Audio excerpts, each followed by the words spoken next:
The encounter. Supreme Commander Viridian stood on the central platform of the Kaldor Empire's flagship, the Eternal Vigilance. His 4 eyes scanned the massive holographic display, showing the defensive formation of 200 warships that comprised the 7th Imperial Fleet. The vessels stretched across the outer boundary of the Scutum Centaurus arm, a perfect demonstration of Kaldor military precision and power. For 3 centuries, the Kaldor had maintained absolute dominance over this sector of the galaxy. Their technological superiority and disciplined military forces had subjugated or intimidated every spacefaring species they'd encountered. Some had become vassals, others trading partners, but all acknowledged Kaldor's supremacy. Another uneventful patrol cycle, Viridian remarked to his second-in-command, Sub-Commander Nixora. Sometimes I wonder if our ancestors were too efficient in establishing our dominance.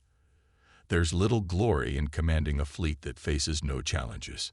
Nixora's facial tentacles rippled in the Kaldor equivalent of a smile.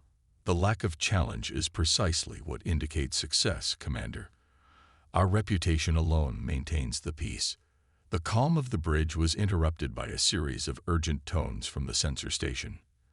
Lieutenant Korza, the sensor officer, straightened suddenly, her exoskeleton clicking as she adjusted her position. Commander, sensors have detected an unidentified vessel approaching from unexplored space, she reported. It's on a direct course toward our formation, moving at considerable speed. Viridian felt a flutter of interest. This was unusual. Most species avoided the clearly marked boundaries of Kaldor space. Put it on the main display, he ordered. The holographic projection shifted, zooming in on a small craft. Viridian studied it with professional curiosity. The vessel was tiny compared to Kaldor warships, perhaps 1/8 the size of even their smallest corvettes. Its design was unfamiliar, angular and compact, with no decorative elements typical of known civilizations. Analysis? Viridian asked. The vessel appears to be of primitive construction, Korza reported, her claws moving rapidly over her console. Energy readings are minimal. Hull composition suggests basic alloys. By all measures, this is a rudimentary spacecraft that shouldn't be capable of traveling this far into deep space. Viridian flicked his primary tentacles dismissively. Probably another newly spacefaring species that doesn't understand territorial boundaries yet. Happens every few cycles. Send the standard warning package. Transmitting now, Commander, the communications officer confirmed. All frequencies, standard translation matrices. The bridge crew waited, but the small vessel continued its approach without deviation. No response to our communication, the officer reported after several minutes. They may lack translation capabilities, Nixora suggested, or their communication systems might be incompatible with ours. Fire a warning shot, Viridian ordered. Make it obvious, but keep it at a safe distance. The nearest Kaldor destroyer released a burst of plasma energy that flashed brilliantly past the approaching vessel. Impossible to miss. The small ship continued forward without hesitation. Another warning shot, closer this time, Viridian commanded, irritation creeping into his voice. A second energy beam cut through space, passing within meters of the vessel's hull. Any reasonable being would understand the message. No change in course, Korza reported, a note of concern entering her voice.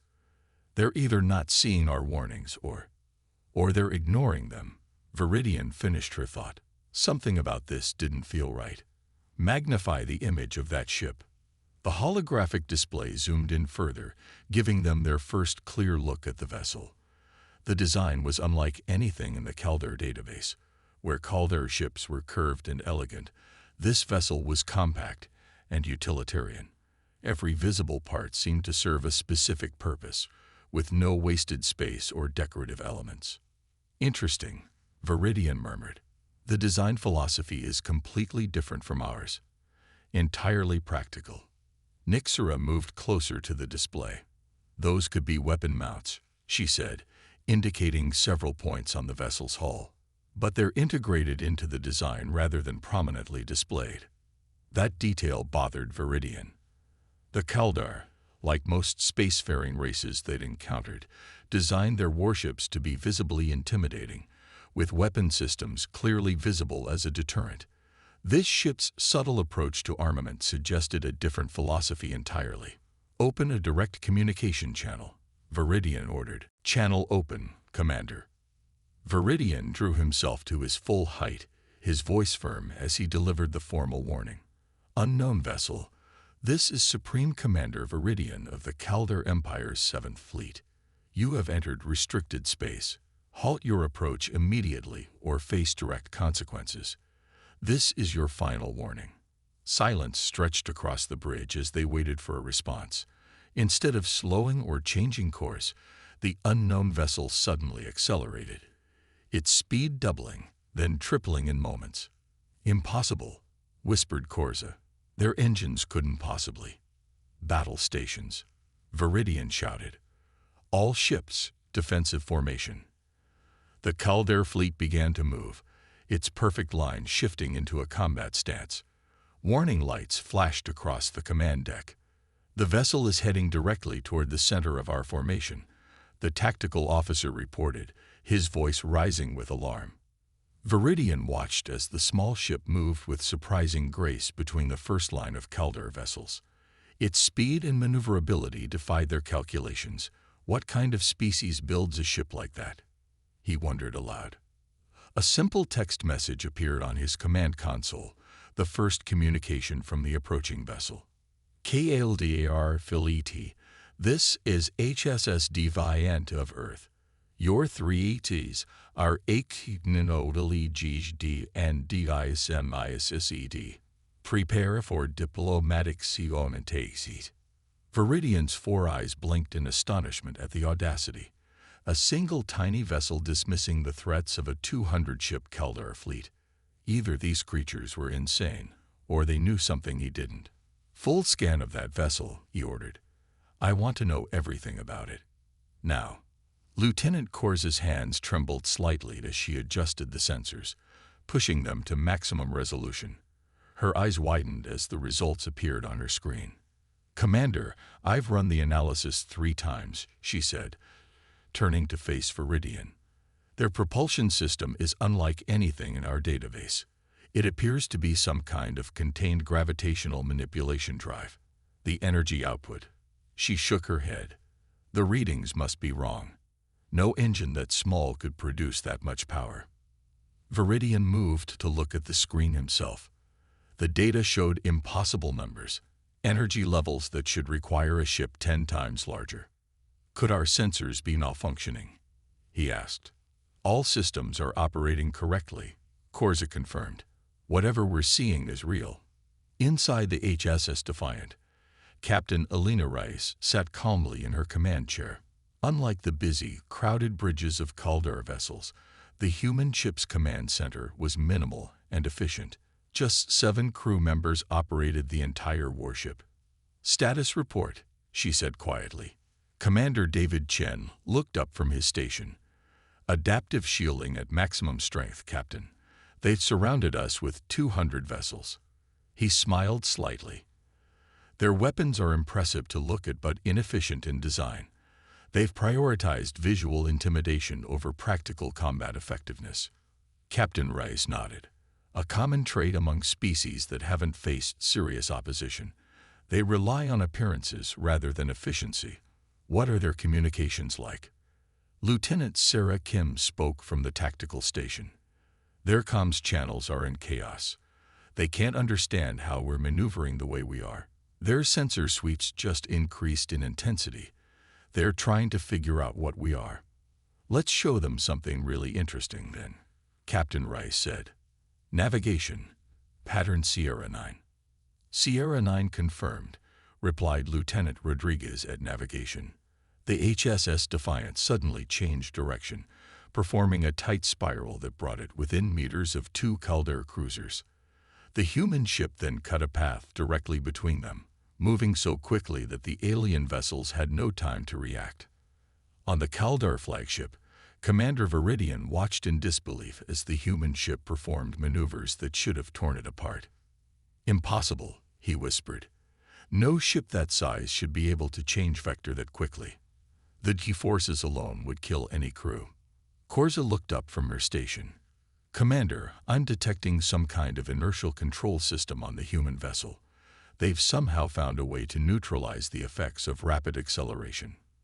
Viridian's tentacles tightened into fists. This single ship was making his entire fleet look foolish.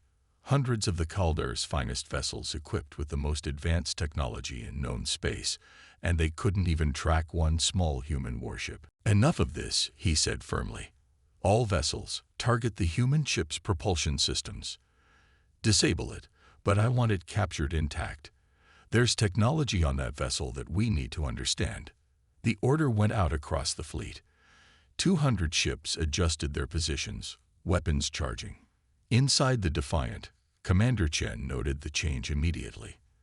They're targeting our engines, Captain. All ships preparing to fire simultaneously. Captain Rice remained calm.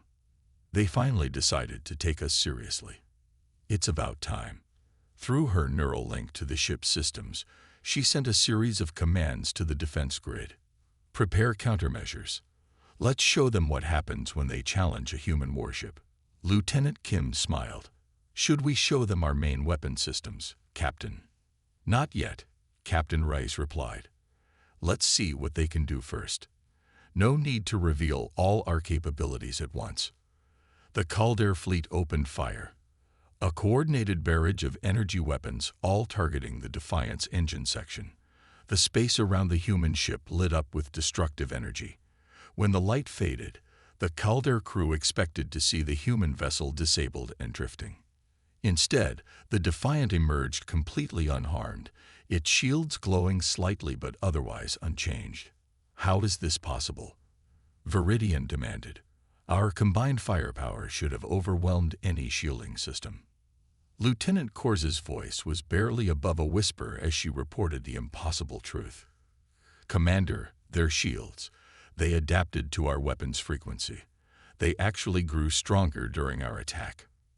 Viridian stared at the small human ship on his view screen, a cold feeling of dread settling over him.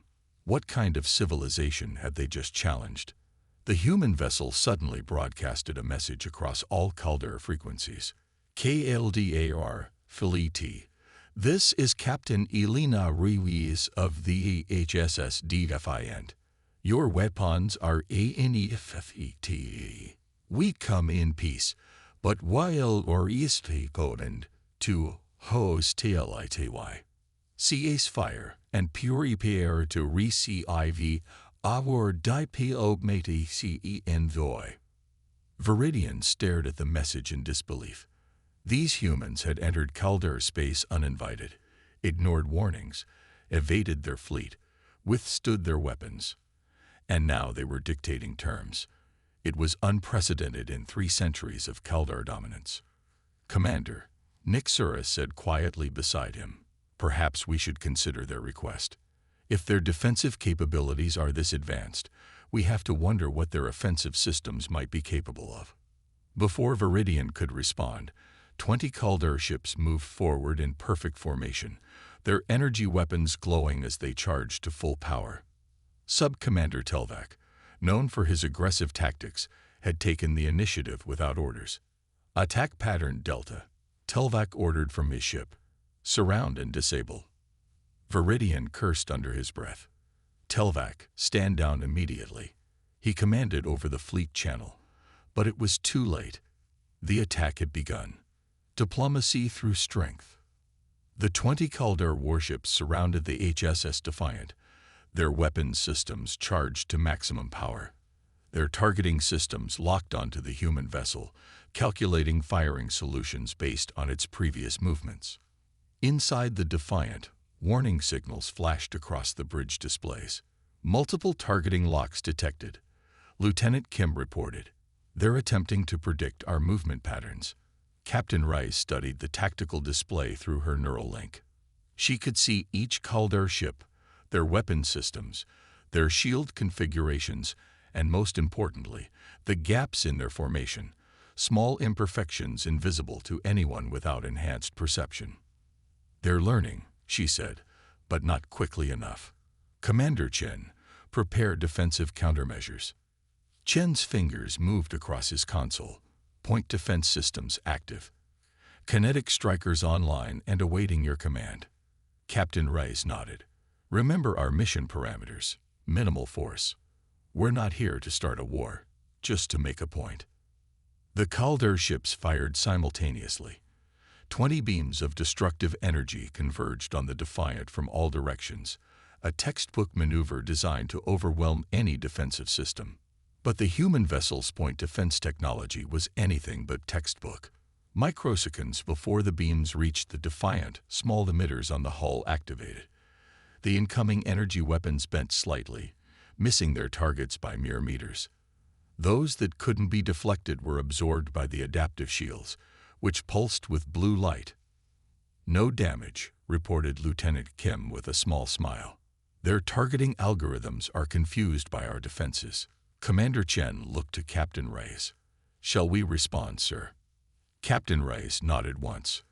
3 targets, engine systems only. Through her neural interface, Captain Rice selected 3 Calder vessels, those positioned at key points in the formation. Chen activated the kinetic strike system with 3 simple commands. The human response was almost invisible to the naked eye. Small ports opened on the Defiant's hull, and 3 projectiles, each no larger than a human fist, launched toward the selected targets. The projectiles accelerated to near relativistic speeds within seconds, moving so quickly that the Calder ships had no time to adjust their shields or evade. Each projectile struck with incredible precision, punching through the Calder shields as if they weren't there. They hit exactly where intended, the main propulsion systems of each vessel. The 3 Calder ships suddenly went dark, their engines disabled. They began drifting helplessly, emergency systems flashing across their hulls. On the Calder flagship, Commander Viridian watched in horror as the damaged ships called for assistance.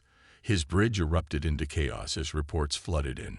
3 cruisers disabled with single shots, shields completely ineffective, medical teams responding to casualties. Lieutenant Korza looked up from her station, her face pale with shock. Commander, those weren't energy weapons. They were simple kinetic projectiles, accelerated to velocities we've never achieved. Our shields are designed to stop energy attacks. They weren't configured to handle physical objects moving at those speeds. Viridian's mind raced. In 3 centuries of military dominance, the Calder had specialized their defensive systems against energy weapons, the standard armament of all known spacefaring races. The concept of using physical projectiles as a primary weapon seemed primitive, until now. Order Telvac to stand down immediately, Viridian commanded. All ships, cease fire and maintain positions. A new message appeared on the command console. Commander Veridin, we disableed those vessels with minimal force. Notes you will be seriously injured. We will destroy them instead. Are you prepared to talk no? Viridian felt his pride warring with his duty to protect his fleet. This single human vessel had effortlessly neutralized 3 Calder warships. If they chose to, they could likely inflict devastating damage on his entire fleet. Open a direct channel to the human vessel, he ordered. Channel open. Commander. Viridian straightened his posture. Captain Rice, this is Commander Viridian. I acknowledge your demonstration. I am prepared to discuss terms. The main view screen activated, and for the first time, the Calder saw a human face. Captain Rice was smaller than Viridian had imagined, with only 2 eyes and no protective exoskeleton. She appeared fragile compared to a Calder, yet there was strength in her gaze that commanded respect. Commander Viridian, she said, her voice calm and measured. I apologize for the dramatic entrance, but our intelligence suggested that the Calder Empire only respects displays of strength. We needed to establish ourselves as equals before diplomatic discussions could begin. Viridian's tentacles twitched in irritation, but he couldn't deny the effectiveness of their approach. You have our attention, Captain. What do you want? Humanity has recently expanded into this sector of space. We've established colonies on 3 planets within 50 light-years of your border. We come seeking to establish peaceful relations with the Caldera Empire by demonstrating your military capabilities. Viridian asked skeptically. Captain Rice smiled. We studied your culture extensively before making contact. For 3 centuries, the Caldera have dominated every species you've encountered. You respect strength above all else. Had we approached with a diplomatic vessel bearing gifts and pleasantries, would you have seen us as equals worthy of respect, or as another potential vassal? The question hung in the air, and Viridian couldn't honestly dispute her assessment. The Caldera diplomatic protocols for first contact were designed to establish dominance from the outset. You said you have colonies nearby, Viridian noted. Yet we've detected no transmissions, no warp signatures, nothing to indicate human presence in this sector. We're careful, Rice replied. Humanity learned long ago that broadcasting our presence across the cosmos isn't always wise. We observe before we reveal ourselves. A chilling thought occurred to Viridian. How long have you been watching us? Long enough to learn your language, study your technology, and understand your culture, Rice answered. We prefer to know who our neighbors are. The implication was clear. These humans had been in Caldera space before, undetected by their supposedly superior sensor networks. If they had been hostile, they could have struck without warning. If the HSS Defiant represents typical human military technology, Viridian said carefully, then your species possesses capabilities far beyond what we anticipated. Captain Rice's expression remained neutral. The Defiant is advanced, but not extraordinary by our standards. It's a diplomatic vessel with defensive capabilities, not a dedicated warship. Viridian fought to keep his facial tentacles from betraying his shock. If this was merely a diplomatic vessel, what were their actual warships capable of? I propose a temporary agreement, Rice continued. We will transmit coordinates for a neutral meeting point, send your diplomatic representatives, and we'll begin formal negotiations for a treaty between our peoples. As a gesture of good faith, we'll provide technical assistance to the vessels we disabled. Viridian considered the offer. His pride urged him to refuse, to gather a larger fleet and return to demonstrate Caldera might. But his reason told him that would be disastrous. This single human ship had effortlessly neutralized 3 of his cruisers. How many would fall in a true conflict? I will consult with the Imperial Council, Viridian replied, but I believe they will agree to your proposal. In the meantime, you have my word that no Caldera vessel will fire upon your ship. Excellent, Rice nodded. We look forward to establishing peaceful relations with the Caldera Empire. As the communication ended, Nixura approached Viridian's command platform. Commander, do you believe their claims? Could this truly be merely a diplomatic vessel? Viridian stared at the small human ship still floating calmly amidst his fleet of 200 warships. I don't know, he admitted, but I do know this. In 3 centuries of Caldera expansion, we've never encountered a species that could challenge our military supremacy. If the humans are telling the truth about their capabilities, we would be wise to negotiate rather than confront. And if they're bluffing? Nixura asked. Then we lose nothing by talking, Viridian replied. But something tells me they aren't bluffing. Did you notice their captain showed no fear? Not even when surrounded by our entire fleet. That's not the behavior of someone making empty threats. 3 days later, the first formal diplomatic meeting between the Caldera Empire and humanity took place on a neutral space station. The Imperial Council had initially been outraged by Viridian's decision not to capture the human vessel, but the sensor logs from the encounter had quickly changed their minds. As Viridian sat across from Captain Rice and her diplomatic team, he found himself reassessing everything the Caldera thought they knew about emerging civilizations. Humans were physiologically unremarkable. They lacked the natural armor, multiple limbs, or redundant organs that made the Caldera naturally dominant. Yet they had developed technology that made such physical advantages irrelevant. Our species evolved on a world with dozens of apex predators, the human cultural attaché explained during one session. We weren't the strongest, the fastest, or the most naturally armed. We survived through intelligence, tool-making, and cooperation. Later, we fought countless wars against ourselves, constantly driving our technology forward. It was a sobering thought for Viridian. The Caldera had evolved as the undisputed masters of their homeworld, with no natural predators and few serious competitors. Their technological development had been steady, but never driven by the desperate need to overcome natural limitations. The treaty that eventually emerged from the negotiations established clear boundaries, trade agreements, and cultural exchange protocols. But its most important element was the mutual recognition of sovereignty. The Caldera Empire officially acknowledged humanity as an equal power in the galaxy, something they had never done with any other species. As Captain Rice prepared to depart following the signing ceremony, Viridian approached her privately. "You took an enormous risk, Captain," he said. "Had we destroyed your vessel, it could have led to war between our peoples." Rice smiled. "There was no risk, Commander. The Defiant was never alone." "What do you mean?" "When we make first contact with a potentially hostile civilization, we take precautions. There were 3 additional human vessels cloaked within your formation throughout our entire encounter. Had your fleet destroyed the Defiant, they had orders to disable, not destroy, your flagship and extract our diplomatic package from the wreckage." Viridian felt his blood run cold. 3 more vessels inside his fleet's formation, and their sensors had detected nothing. The implications were staggering. "Why tell me this now?" he asked. "Because true peace requires mutual respect," Rice replied. "The Caldera respect strength. Now you know ours.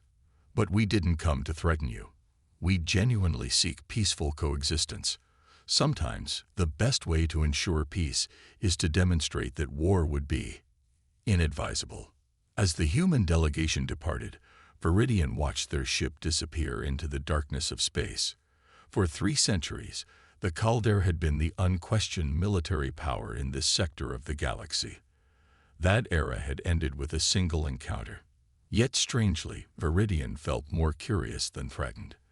These humans were unlike any species the Caldera had encountered, technologically superior yet seeking peace, capable of overwhelming force yet exercising restraint.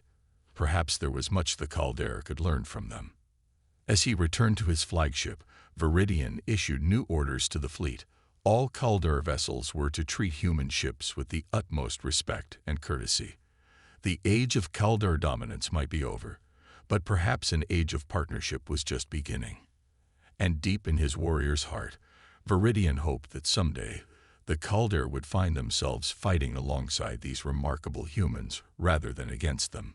Any species that could build ships like the Defiant would make a formidable ally indeed.